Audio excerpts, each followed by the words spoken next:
অজুহাতের কি দরকার ছিল? বলতেই তো পারতে যে আমি পুরান হয়ে গেছি গা, তোমাকে চলবে না। পুরান মাল অচল হয়ে যায়, চলে না, নতুন মাল চাই। তাইলে হাসতে হাসতে তোমার জীবন থেকে আমি সরে যেতাম। এভাবে তা হাত দিয়ে ঠেলে সরানোর কোনো মানি ছিল না। তুমি বললেই তো পারতে, বললেই দেখতে যে আমি রাগ করি না তোমার উপরে ঝগড়া করি। ঝগড়া করার কিছু নেই।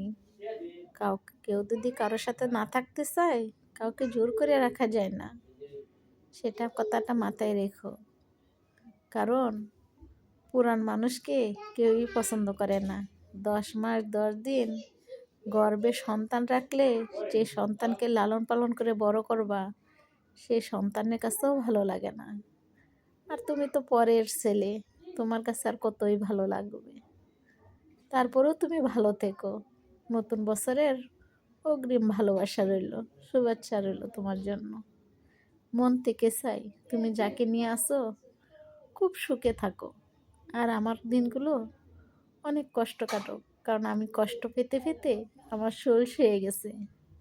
আমার কষ্টকে মনেই হয় না, কষ্টগুলোকে আমি সুখ বলে মেনে নিছি।